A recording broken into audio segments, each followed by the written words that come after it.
यांत्रिक तरंगें जो कि माध्यम के कणों के माध्यम से आगे संचरित होती हैं,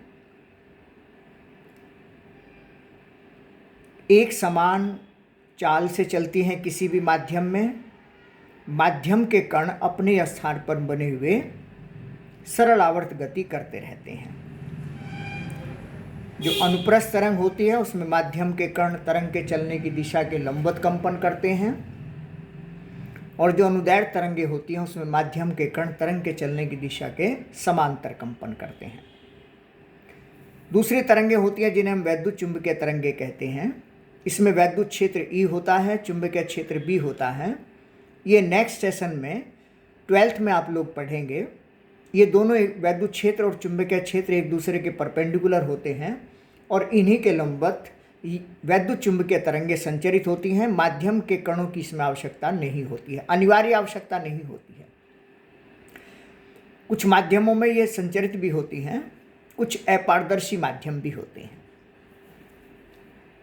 कमानी से बंधे हुए पिंड की गति और सरल लोलक की गति का अध्ययन आप लोगों ने जो किया है पहले सरल आवर्त गति के चैप्टर में, जब तक उसकी बारीकी से जानकारी नहीं होगी तब तक तरंगों की गति, तरंग संचरण के संबंध में कुछ भी जानकारी समझ में नहीं आनी है।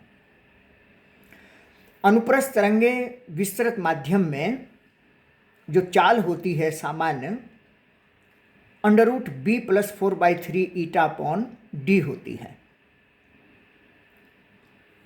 ठोस माध्यम में अनुप्रस्थ तरंगों की चाल √ईटा अपॉन D, ईटा शांता गुणांक है और D माध्यम का घनत्व है।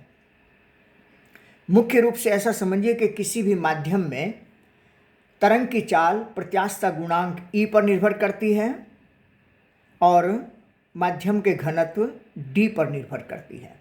ये दो महत्वपूर्ण भौतिक राशियां हैं जिन पर किसी भी द्रव्यात्मक माध्यम में यांत्रिक तरंगों की चाल निर्भर करती है।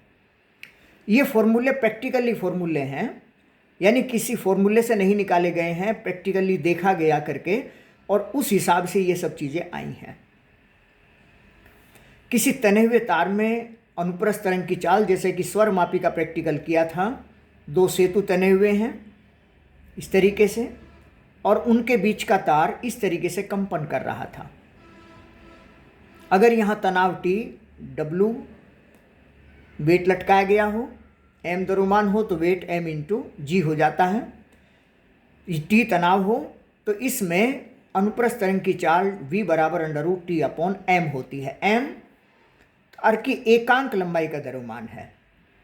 एकांक से मतलब ये है कि जैसे कि एकांक लंबाई हो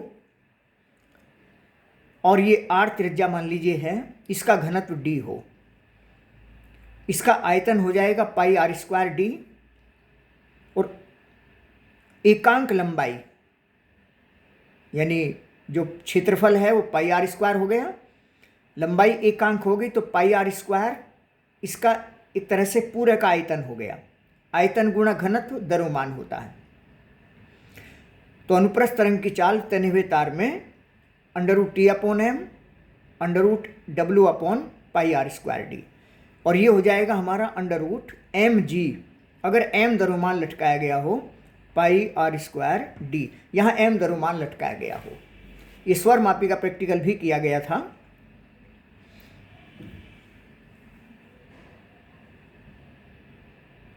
इसमें ये जैसे जल की सतह है, इसमें सुरंग बनता है, ये गर्त होता है। सुरंग और सुरंग के बीच की दूरी तरंगदैर्ध्य होती है, गर्त और गर्त के बीच की दूरी तरंगदैर्ध्य होती है। तो ये सब जानकारियां पहले आपको भेजी जा चुकी हैं। अगर हम अनुदैर्ध्य तरंगों की चाल की बात करें तो अनुदैर्ध्य तरंगें जिसमें माध्यम के कण तरंग के चलने की दिशा के समांतर कंपन करते हैं। ये हमने पहले देख लिया है कि जो जल होता है, जैसे समुद्र का जल है, उसमें सतह पर अनुप्रस्थ तरंगें संचरित होती हैं और नीचे की ओर, तली की ओर अनुदैर्ध्य तरंगें संचरित होती हैं। एक ही माध्यम में अनुप्रस्थ और अनुदैर्ध्य तरंगों की चाल भिन्न भिन्न होती है। अनुदैर्ध्य तरंगों की चाल का जो विस्तृत ठोस में सामान्य सूत्र है √y + 4/3 ईटा अपॉन D होता है। ये सब प्रैक्टिकली फॉर्मूले हैं। कुल मिलाकर प्रत्यास्थता गुणांक और घनत्व पर यांत्रिक तरंग की चाल निर्भर करती है।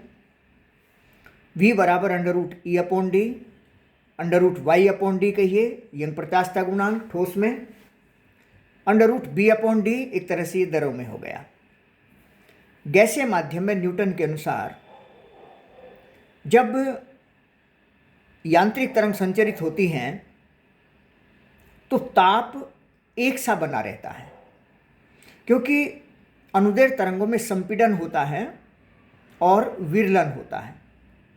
संपीड़न जहाँ बहुत सारे मॉलिक्यूल संपीड़ित हो गए हैं, एक जगह आ गए हैं, विरलन जहाँ दूर दूर चले गए हैं, एक जगह आ गए ज़्यादा मॉलिक्यूल्स, यहाँ टेम्परेचर बढ़ जाता है, विरलन में टेम्परेचर कम हो जाता है।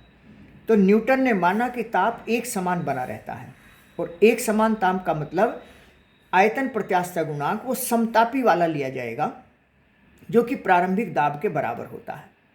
तो v बराबर √P/d।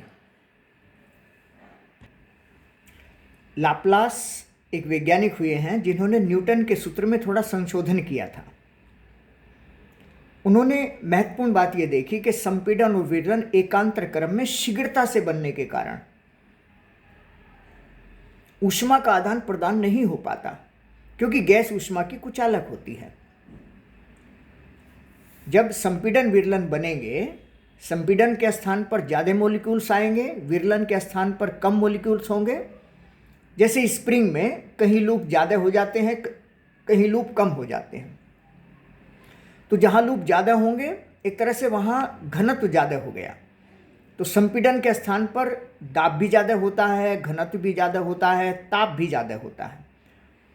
विरलन के स्थान पर दाब भी कम होता है, ताप भी कम होता है, घनत्व भी कम होता है।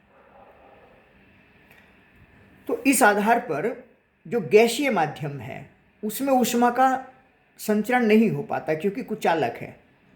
इसलिए उन्होंने अपना प्रैक्टिकली एक्सपेरिमेंट करके तय किया कि ये समतापी नहीं, रुद्धोष्म आयतन प्रत्यास्थता गुणांक लिया जाना चाहिए। ऊष्मा के चैप्टर में डिटेल में थोड़ा सा जानेंगे रुद्धोष्म आयतन प्रत्यास्थता गुणांक, जो कि प्रारंभिक दाब का गामा गुणा होता है। गामा ये Cp/Cv होता है। ऊष्मा में डिटेल से चर्चा की जाती है। 1 मोल गैस के लिए PV बराबर RT होता है।